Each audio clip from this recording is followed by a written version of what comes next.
The film opens with a French submarine embarking on a perilous mission to pick up troops from the Syrian coast. Two snipers are lying on the ground wearing ghillie suits hidden, aiming the target at a soldier. They are the troops on the grounds of the Syrian coast, anxiously waiting to be rescued, while Syrian forces scour the area in search of any sign of their presence. Inside the submarine, the crew members are on high alert as they approach the pickup point. Utilizing their advanced sonar systems, they listen attentively to the sounds echoing beneath the sea. One of them is Chanterade, who is closely listening to the sounds. The sonar picks up a myriad of incoming sounds, ranging from the gentle hum of fishing boats to the thunderous noise of cargo ships passing by. Meanwhile, they maintain constant communication with the troops on land, gathering valuable information to aid their mission. Amidst the cacophony of underwater sounds, one of the crew members picks up an unusual sonar signal. The distinctive four-blade propeller noise puzzles them, as their boss insists that there are no submarines with four blades. One crew member suggests that it could be the sound of a sick whale, but they need a definitive identification to proceed safely. The uncertainty surrounding the sonar detection influences their decision to withhold the pickup, as they cannot confirm the presence of their fellow submariners. Instead, they opt for a cautious approach, diving deeper into the depths of the ocean. Meanwhile, the troops on land send a sonar ping, allowing the submarine to locate their position accurately. However, their relief is short-lived when they spot another submarine on their radar, identified as the Titan Shogun. This time, the crew is certain that it is a four-bladed submarine. Yet, lingering doubts persist, as it could potentially be a Cougar-class ship masquerading as a submarine. To further complicate matters, the submarine's sonar is plagued by interference, emanating from a perplexing wolf call sound. Additionally, a helicopter drops sonar devices, aiming to pinpoint the position of their submarine, and the frigate above them releases 3 bombs, causing tremors and damaging their sonar capabilities. Next, submarine goes to the surface of the water and 2 crew members get out of the submarine and shoot a missile at the helicopter and destroy it. The troops swam inside the submarine, and they headed back. After reaching back home, Chanterade does some research on four blades and remembers the sonar sound he listened to in the submarine and tries to remember something. In the next scene, everyone praises the co for a successful mission. Chanterade, who had misclassified the earlier sonar detection, reflects on his mistake. Filled with remorse, he seeks redemption and apologizes to Captain Grandchamp, the commanding officer of the submarine. However, his actions have consequences beyond personal guilt. Captain Sierra, the submarine's commander, revokes Chanterade access to critical databases, deeming his analysis unreliable. This setback proves to be a significant blow to Chanterade's credibility, and leaves him grappling with feelings of inadequacy. The situation takes a turn for the worse when news arrives that tensions in Syria are escalating, with Russia issuing atomic threats against the French ambassador. In response, Grand Canyon, a nuclear ballistic ship, is deployed, with Captain Grandchamp reluctantly assuming command. Despite his promise to his wife to never sail again, Grandchamp is duty-bound to obey orders. The weight of his responsibility weighs heavily on him as he prepares the submarine for the high-stakes mission ahead. Amidst the turmoil, Chanterade manages to access classified archives by putting in the secret password he got by analyzing and interpreting the sounds at Captain Sierra's office when he was putting in the password for access. By gaining access to classified archives, he searches but cannot find all that he was looking for. Later, he goes to a library to specifically find a book about sounds, but he cannot find it there. The owner of the library assures him that she can find him the book, and after some talk, they decide to go on a date that night. At night, both meet at a hotel, and we can see them enjoying whiskey. They drink and talk, and the owner tells her that in the record they have the book but have not been able to find it yet. Both tell each other about themselves. Later, both of them end up in bed with each other, and in the morning, Chanterade realizes that he has missed something while checking the archives. Look, we can see Captain Grandchamp drawing some maps which look at where he is going for his upcoming mission.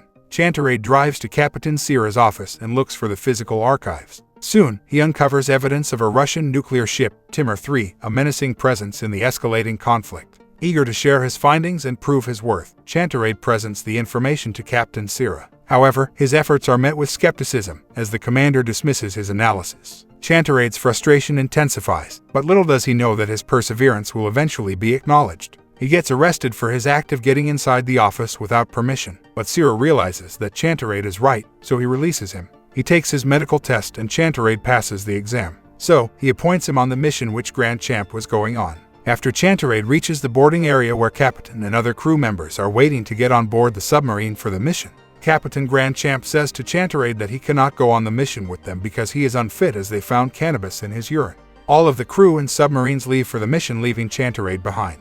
He is very upset because of this and is standing on the shores watching them leave and throws his bag in the water. After that, he hears a sound and follows it back to their base, where there is a havoc situation and everyone is worried about the attack. So, Chanterade tries to assist them in listening to sounds and identifies that it was Timor 3. Captain Sierra questions what Chanterade is doing there, but at that very moment, Chanterade makes the discovery that the missile, known as R-30, was empty and carried no nuclear payload. Panic ensues as the crew realizes the gravity of the situation. The nuclear retaliation against Russia would trigger a devastating war, all due to a false alarm. Captain Grandchamp urgently contacts his superiors, pleading for the launch order to be rescinded. However, bureaucratic red tape prevents the cancellation of the procedure, plunging Captain Grandchamp and his crew into an ethical and moral dilemma. Caught between duty and conscience, Admiral Alfred grapples with the complexity of the situation. He understands that missteps could lead to catastrophic consequences. To buy time and explore alternative solutions, he devises a plan with Samala, a fellow crew member, to board the Titan ship covertly. They embark on a perilous helicopter journey, evading detection from the formidable submarine.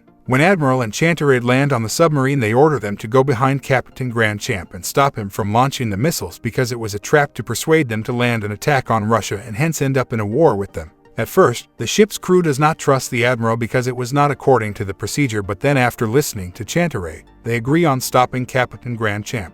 Admiral asks about Formidable last location and finds out it was in Sector 6. The Admiral asks the crew where Grandchamp could take his submarine, but no one could guess. But soon they realize that he can be where he can take the best shot to attack Russia. So, they try to locate the nearby magic point. Soon they plan to get to Grandchamp in time and follow up on it. Back on the Formidable submarine, they realize that someone is messing up with their signals, and tension mounts as the crew prepares for the impending missile launch. In the other submarine, the Admiral and Chanterade try to make contact with the Grandchamp submarine. Captain Grandchamp receives a suspicious signal but chooses to ignore it, determined to follow protocol and complete the launch. His deputy captain expresses concerns that the signal may be from Admiral Alpha, attempting to warn them of the imminent danger. Captain Grandchamp takes the call and is about to answer it, but he is forced not to by Captain Grandchamp, who remains steadfast, asserting that the President's order cannot be rescinded. Now the situation is worse. Grandchamp is on the brink to attack Russia, and here Admiral is determined to stop him no matter what the cost is. So, he asks Chanterade to locate him through sonar and destroy his submarine so he cannot succeed to attack Russia, and war is stopped.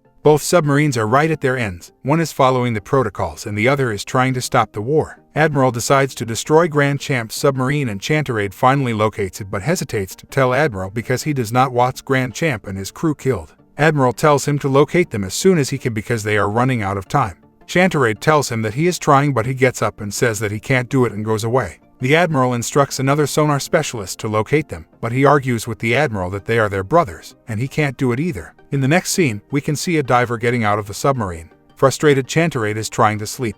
The diver reaches Captain Grandchamp's ship, but he fires a missile at Admiral's submarine. The diver drowns, and the Admiral's submarine is affected by the contact with the missile. In a desperate attempt to communicate with the Formidable submarine and destroy it for good, Chanterade receives a phone call. Despite the risks involved in accepting the call, he decides to answer it.